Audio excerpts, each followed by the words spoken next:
est vivant, ma puce. Il y a 90 ans, ils ont trouvé un trésor laissé par des Kirghizes. Hein? You seem so happy. What makes you happy at 70 years old? C'est hyper dangereux, la vérité. Faut pas avoir le vertige. Aïe aïe. Ah oui, d'accord. C'est nerveux, hein. C'est absolument nerveux ce que je suis en train de faire, mais... What the... Depuis que nous sommes dans le nord du Pakistan, on se pose beaucoup de questions sur nos voisins. Pourquoi avoir choisi de vivre dans cette partie du monde si inhospitalière? Comment font-ils pour survivre? Pourquoi ne pas partir et trouver ailleurs un mode de vie plus confortable, plus facile? Est-ce que ça les rendrait pas plus heureux? Le monsieur qui tient cette boutique, il habite dans une vallée hyper isolée qui est accessible seulement à pied. Ça fait pas très longtemps qu'on est dans ce village. Mais ici, les nouvelles vont vite. Et tout le monde nous connaît déjà. C'est notre voisin Cherou qui nous parle d'un lieu dans les nuages. Un endroit coupé du temps où vivraient encore quelques anciens. J'ai rencontré le voisin de la maison qu'on a trouvée. Il paraît qu'il faut s'enfoncer dans une vallée et grimper jusqu'au sommet. Et là-bas, on trouvera la réponse à toutes nos questions. So we are going to Afghash together. Okay, sure. 2 jours plus tard, Akram, qu'on a rencontré à Sost, nous donne rendez-vous derrière les montagnes. Alors on suit 2 inconnus, mais on commence à avoir l'habitude. Il est 7h du matin. Et on va où? On va près de la frontière chinoise pour faire une grande rando. Regarde le glacier. Je m'y habituerai jamais.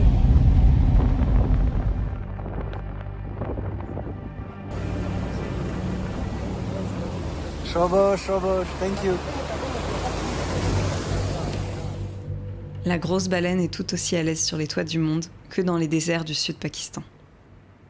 Elle va nous emmener aussi loin qu'elle peut. Mais à un moment, il faudra terminer à pied.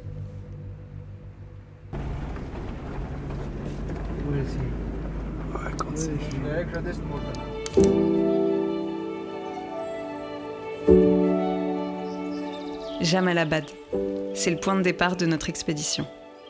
Il y a déjà une chose qu'on a compris chez le peuple Wari, c'est qu'il ne laisse jamais quelqu'un partir le ventre vide. Alors la maman d'Akram nous attend et nous a préparé le petit déjeuner. On est arrivé chez qui? On est arrivé chez le copain qu'on a rencontré à Sost l'autre jour. Donc ça c'est sa maison. En fait, avec notre regard d'occidental, la maison nous semble vide. Dans le salon, il n'y a aucun meuble, juste des tapis et des coussins. Le peuple Wari nous donne une bonne leçon, nous qui avons l'impression d'être minimalistes en vivant dans notre véhicule. Le cœur de la maison, ce ne sont pas ses objets, c'est ses habitants.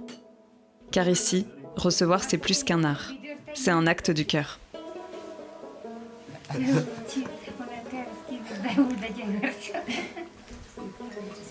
A special crooked pen and then you put it on the fire. Yes. Il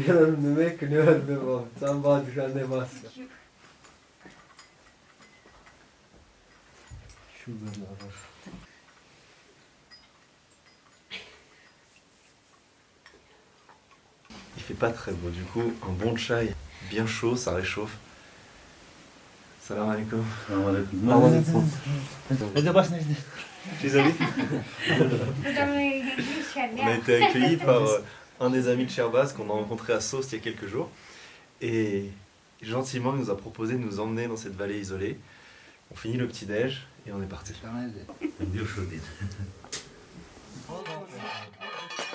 Yeah, so it do like this, like oven. Mas o gasto se trimis po tat pups sta da malavana kuch kestu sta acha ozu stirmoire de us. Now we are going to Afghash Valley. Yes. L'endroit qui est par là-bas, ça s'appelle Boibar. Du coup ça s'écrit B-O-I et plus loin bar. Et tous les touristes pakistanais qui venaient du sud, puisqu'ils pensent qu'ici les gens sont très libéraux, ils étaient persuadés qu'il y avait un bar, et donc ils allaient dans le village et ils demandaient à tout le monde où était le bar. Et ça a rendu tellement les villageois fous qu'ils ont effacé le signe sur la route.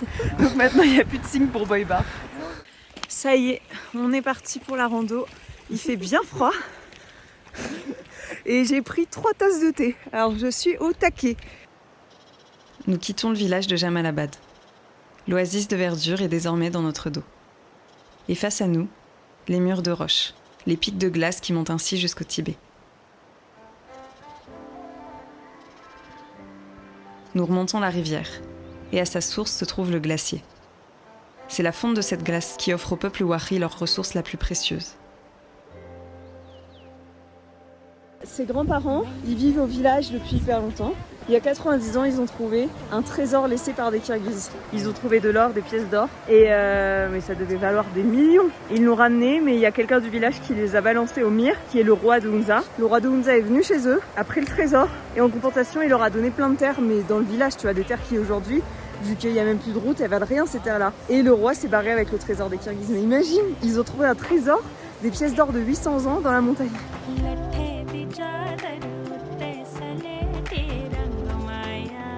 Donc là, on sent qu'on a bien monté en altitude. J'ai les oreilles qui se bouchent. Eux, ils ont pris des chewing-gums, mais ils disent que traditionnellement, les gens ici pour l'altitude, ils prenaient des... Ah, c'est fou, ça fait un gros écho. Les gens prenaient des abricots secs. Et du coup, le fait et la succion avec l'abricot sec, ça faisait que tu pouvais égaliser tes oreilles. Mais j'ai pas particulièrement envie de prendre un chewing-gum. Donc ça va s'acclimater. Et Ilyes est derrière, parce qu'en fait, il fait tous les plans en double. Il pose le trépied et il revient. On a 15 km à faire avant d'arriver au village. 15 km à faire au retour. On va voir comment ça se passe. Pour l'instant, on suit un canal d'eau, un water channel ou un kanat.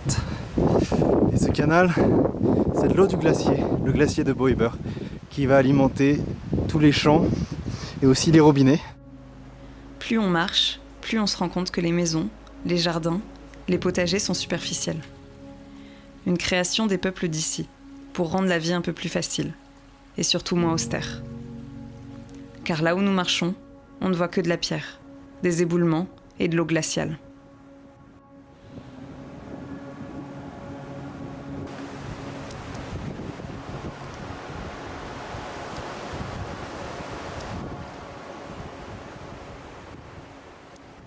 On avance sans lâcher nos guides d'une semelle. Nous sommes à la fois émerveillés et terrifiés. La grandeur des paysages te fait sentir tout petit. Et la largeur des éboulements nous rappelle que nous ne sommes rien face à la montagne.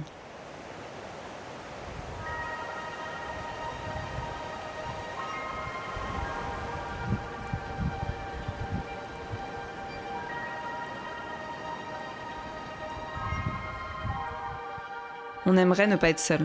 C'est tellement beau, unique, préservé qu'on voudrait partager ce qu'on vit avec tous nos proches. Il faut qu'on passe tout au bord ici pour bien évidemment éviter de tomber dans la rivière. So this area is kind of risky area. It's a landslide area. So we should, run quickly from here. Ok. J'arrive pas à comprendre si c'est du second degré ou s'il est vraiment sérieux. Je sais pas, mais on va pas tenter notre chance. Les éboulements, ils viennent tout droit au-dessus de moi. Et tu peux voir qu'il y en a eu un il y a pas longtemps. Et là, il faut qu'on court parce que c'est une zone d'effondrement. Donc Sherbaz, il veut qu'on court. Un pas après l'autre, parfois l'esprit vagabond, mais jamais trop longtemps, car le sentier est au bord du vide, et que chaque pas doit être assuré. On se demande ce qui nous attend au bout du chemin. Another day in paradise. Morning paper, coffee over ice. Another day. Chérou et Akram chuchotent d'un air mystérieux. Heureusement qu'ils sont là tous les deux. On les observe et eux observent la montagne. On réalise que quand ils marchent, ils ne regardent jamais leurs pieds. Ils la regardent elle. Ils scrutent chaque coin, chaque versant. Ils restent alertes. Cette grande dame sait se montrer généreuse, mais elle peut aussi être cruelle.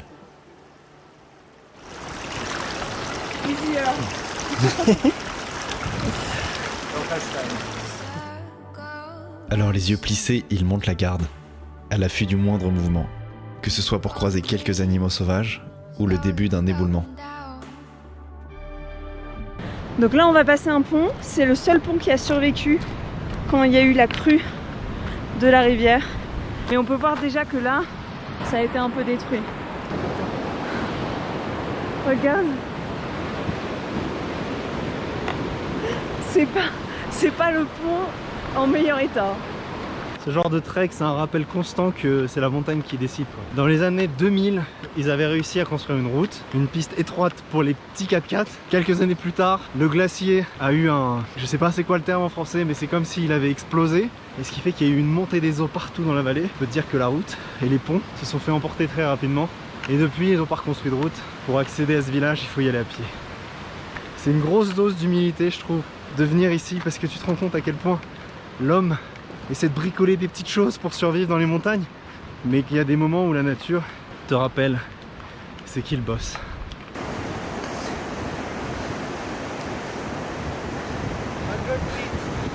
J'ai l'impression d'être Sam Gamgee et Ilyes c'est Frodo parce qu'il porte tout le fardeau de l'équipement et qu'on est en quête pour le Mordor. Mais on disait qu'il y avait un potentiel cinématographique dans le nord du Pakistan qui est assez incroyable. Je suis très essoufflée. On doit être à 3200 mètres d'altitude et l'oxygène se fait rare. C'est dramatique comme formulation.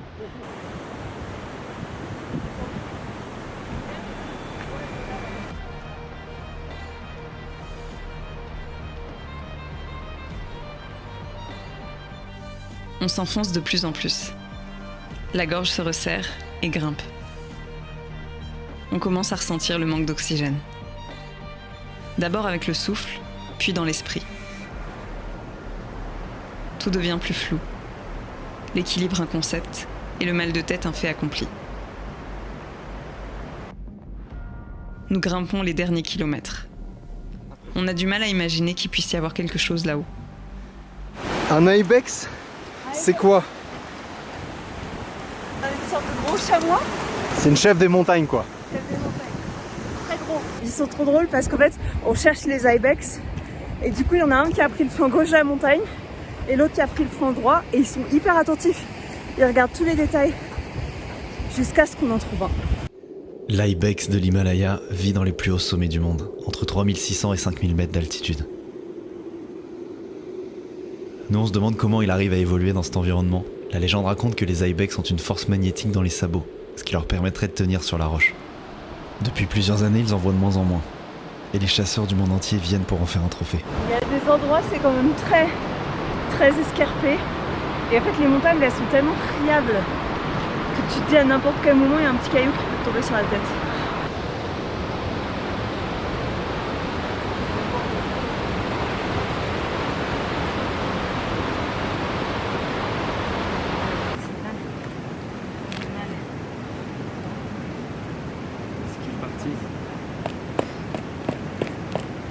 Thank you. Les gars, ils sont en train de ramollir mes chaussures parce que elles me font mal.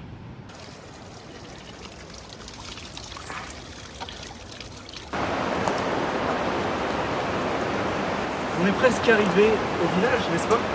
N'est-ce pas? Chère voisine. Je suis dans la cave. On est rentré à l'intérieur du village et ça se sent parce que, tu sais, les hommes ici, ils plantent beaucoup d'arbres. Et maintenant, il y a des arbres partout, il y a des oiseaux. La végétation a totalement changé.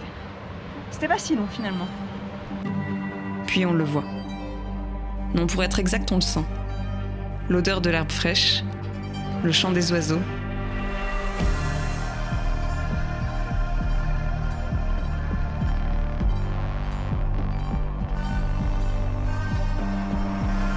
Et il apparaît, le village dans le ciel.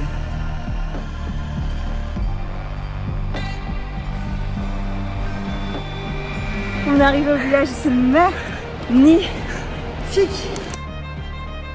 Nous sommes arrivés à Afgarsh. Il y a des siècles, les ancêtres du peuple Wari sont partis du Tadjikistan. Ces bergers nomades ont traversé les plaines d'Afghanistan, marchant au gré du vent. Il y a des centaines d'années, ils empruntaient le même chemin que nous avec leurs animaux et leurs maisons sur le dos. Puis ils ont trouvé ce plateau suspendu entre les cols. et pour la première fois, ils ont eu envie de se poser.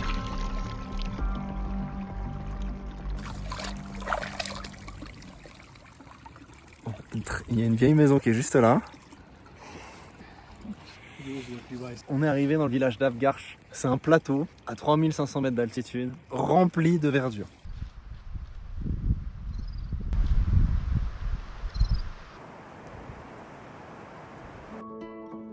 Aujourd'hui, le village est trop haut, trop loin, trop difficile, trop tout. Ici, pas de route, pas d'électricité, pas d'épicerie. La montagne et l'appel du confort aura eu raison des nouvelles générations. Mais il reste quelqu'un. Une rose dans la montagne. Bibi Fatima. Elle a décidé de rester et on aimerait comprendre pourquoi.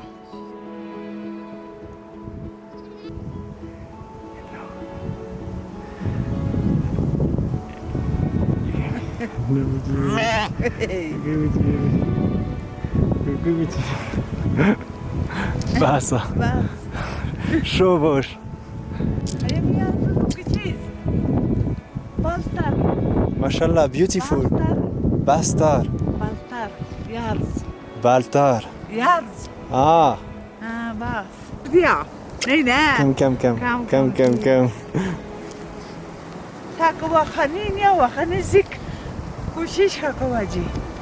Wahani. Bibi Fatima a 70 ans environ. Car comme dans beaucoup d'endroits ici, on ne prête pas vraiment d'importance au jour où l'on est.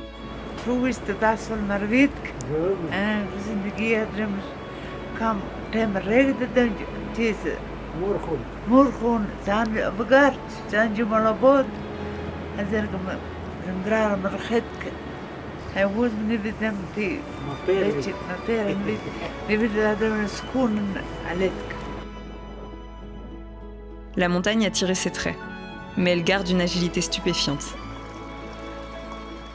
L'imaginer faire le chemin qu'on a fait à l'aller nous laisse admiratifs. La voir porter ses chèvres, les emmener à droite à gauche, nous offre une belle fenêtre sur ce que c'est de vivre pleinement. Do you ever feel lonely in Afgarsh?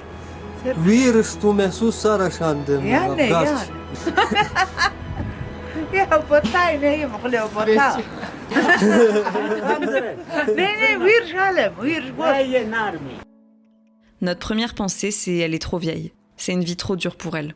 On ne devrait pas la laisser faire toutes ces choses. Mais les Wahris ont une philosophie. Quand tu t'arrêtes de faire des choses, c'est que tu es mort. Alors on a beau essayer d'expliquer que dans notre monde à nous, on tente de préserver le plus possible nos aînés. Bibi Fatima ne comprend pas. Elle serait malheureuse sans ses animaux. Elle serait malheureuse dans une maison confortable loin de son village. Il n'y a qu'ici qu'elle est heureuse. You seem so happy. What makes you happy at 70 years old?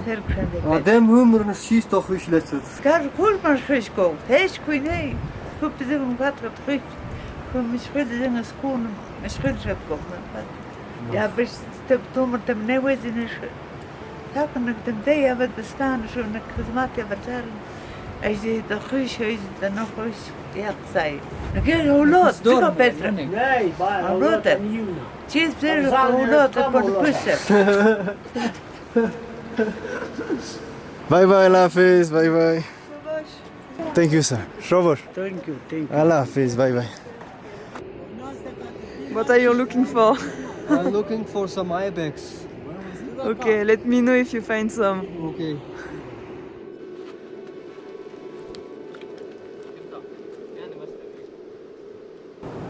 Alors, faut que je t'explique. Là, on est où? On est au bord d'une falaise. Et d'un coup, il y a une grande pierre. Et tu peux me dire ce qu'il y a sous la pierre, Camille? Il y a un gros os d'humain. Certainement un mollet. Ce qu'on a devant nous là, en fait, c'est une tombe d'un soldat kirghize.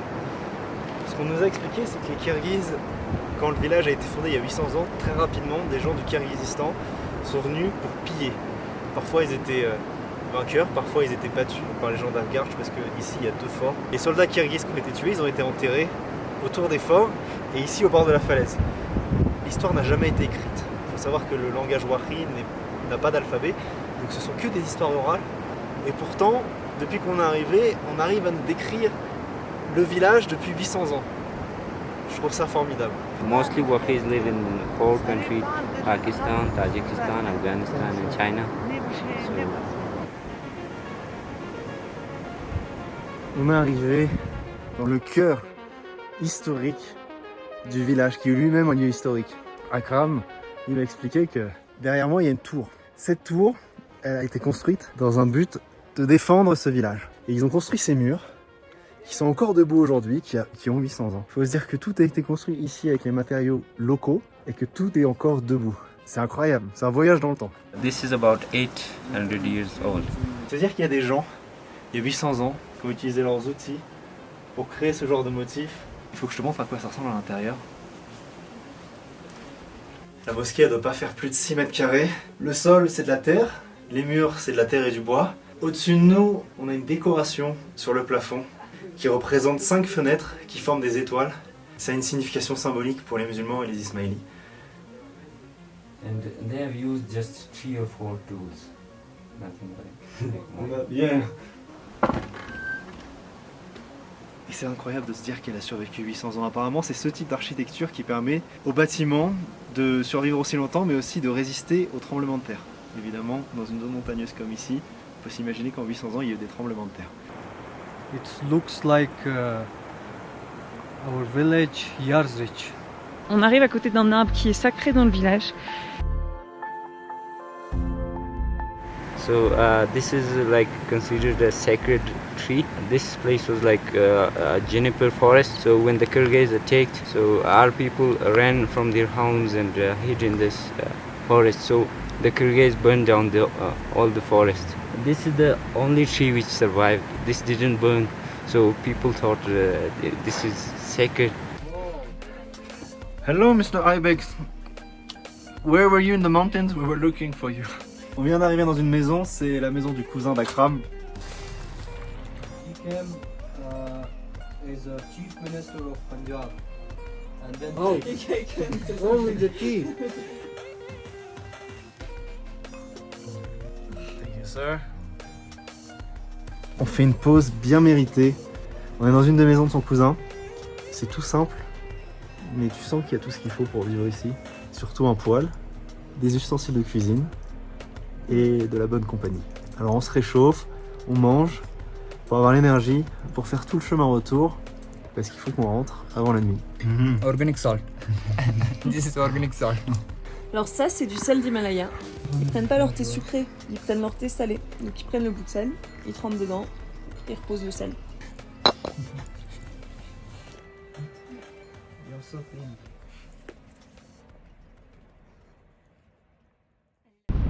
On est sur la route du retour et on a pris un autre chemin. Tu vois, tout à l'heure on était en bas de la vallée, on suivait la rivière. Cette fois-ci on est au-dessus. Et je peux te dire, c'est une autre histoire. J'ai un peu le vertige. Ça c'est le chemin qu'on doit suivre. Tout à l'heure on était en bas. On a quitté le village, tu vois que les derniers pâturages sont juste là derrière. Ça c'est le pont qu'on a pris tout à l'heure. C'est un raccourci.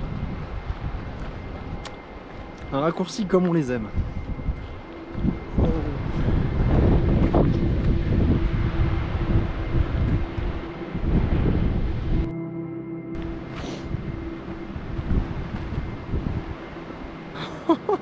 Faut pas avoir le vertige. Aïe aïe aïe. Ah oui, d'accord.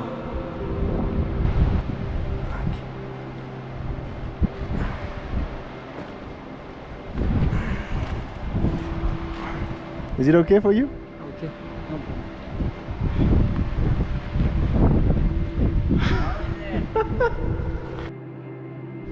Est-ce que tu as vu sur quoi on va passer là? Et ce bout de chemin, je sais pas si tu vois sur quoi il est construit. C'est nerveux, hein, c'est absolument nerveux ce que je suis en train de faire, mais est-ce que tu vois les bouts de bois qui tiennent le bout du chemin? Bien joué, bien joué. Ça y est, t'es passé.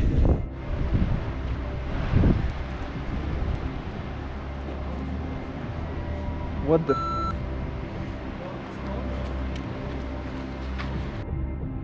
te déroules comme une chef, c'est super.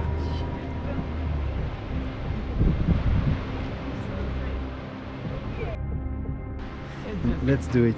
Going down the stairs. It's just stairs. Il vient de me dire c'est que des escaliers.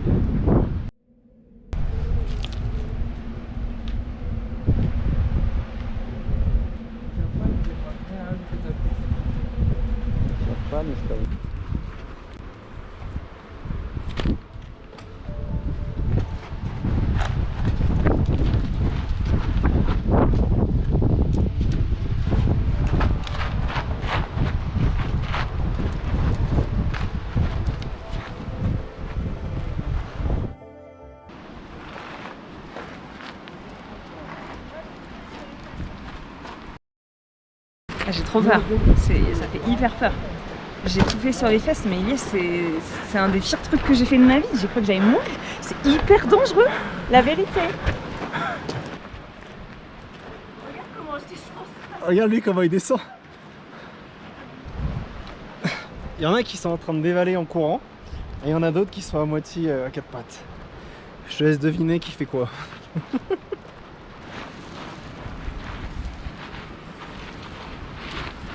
C'est une des rares fois où je questionne la praticité de mes sandalettes. En tout cas, les gars avec qui on est, ils sont adorables. Ils nous portent notre trépied, ils nous guident, ils nous disent exactement où mettre les pieds, et ils nous filent des bâtons. Sans eux, je pense qu'on aurait fait demi-tour. Ah, si tu savais le nombre de cailloux qu'il y a dans mes sandalettes.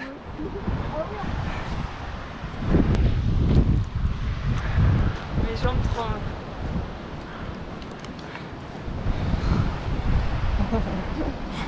On est vivant, ma puce. Plus jamais je fais ça. Incroyable ce que t'as fait. Local wine from Afghanistan.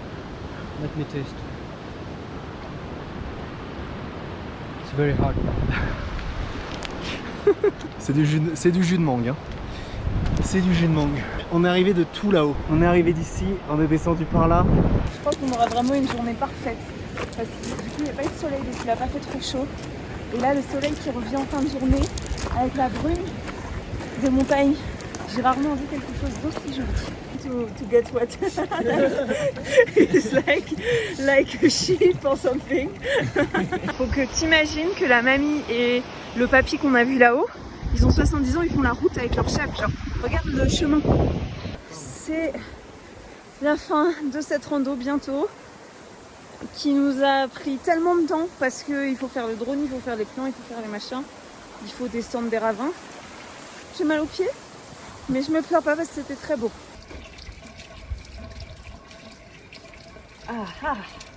Peux-tu me décrire cette sensation en 3 mots? Très agréable, mal aux pieds, un peu desséché.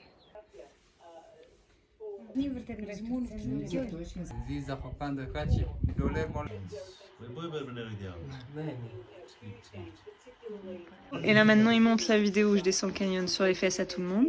Et le papa il a dit que lui il descendait avec des sacs de branches dans le dos. Bon, on est revenu à la maison de la famille d'Akram. On va manger un peu. On va retrouver notre maison dans le village qui est à quoi, 15-20 km d'ici. On passe de l'autre côté des montagnes. On n'est pas si loin que ça de l'Afghanistan. Pourtant la réalité est bien différente ici. Et pourtant ils ont les mêmes ancêtres. C'est vrai. On donne rendez-vous la semaine prochaine. J'espère que tu as aimé nous suivre et que tu as trouvé ça aussi intéressant que nous. J'espère que ça t'a donné envie de venir et de visiter parce que nous on n'arrêtait pas de se dire que c'était vraiment un voyage génial à faire en famille et que c'était pas du tout compliqué de voyager ici. Si t'as pas le vertige. Et même si t'as le vertige, ça devrait aller.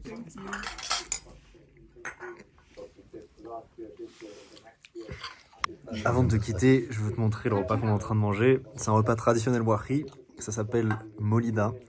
C'est des bouts de chapati coupés finement avec du fromage, du beurre et de l'huile d'abricot. Après ça, je peux te dire, on est sacrément calé, mais c'est un repas qui tient vraiment chaud l'hiver et tout est fait ici. C'est un peu corsé, c'est-à-dire que le fromage est assez fort, mais franchement, c'est pas mauvais.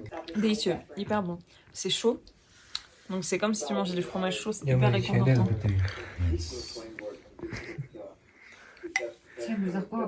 Le repas n'est pas fini sans un verre de lassi. You know, before Pakistan, Ilyas was not drinking milk. Oh, And c'est now he's super bon. drinking. Il est super bon, c'est onctueux, il est un peu piquant mais pas trop. Ça va la pub pour Lactalis là? C'est pas, c'est pas du tout Lactalis, c'est peut-être c'est le nom de leur vache Lactalis. J'avais pas goûté le thé. On repense à nos questions du début. Chérou avait raison. Cette visite à Bibi Fatima nous aura permis de mieux comprendre le peuple Wari. Mais aussi de nous donner une belle leçon. C'est peut-être un peu cliché, mais c'est ce qu'on retient. On a tendance à chercher le confort, à se préserver, dans l'espoir de vivre le plus longtemps possible. Mais en faisant ça, est-ce qu'on vit vraiment pleinement ? On n'ose même pas imaginer si on interdisait l'accès à son village dans les nuages à Bibi Fatima, sous prétexte que la route est trop dangereuse pour elle. La montagne ne fait pas dans la demi-mesure. Elle peut tout donner et tout reprendre un jour. Les Wari le savent et ils l'acceptent. On a comme l'impression que notre temps passé ici va beaucoup nous apprendre. C'est une première leçon que nous offrent les Wari. Mais j'ai comme l'impression que ça sera pas la dernière. Elle fait comme ça. On est déjà arrivé. J'ai vu le village au bout. Je pensais, en fait, on est tellement lent à faire les plans 2 fois et tout que je pensais qu'on avait encore 2 heures de marche. Et le village est là au bout. On est arrivé.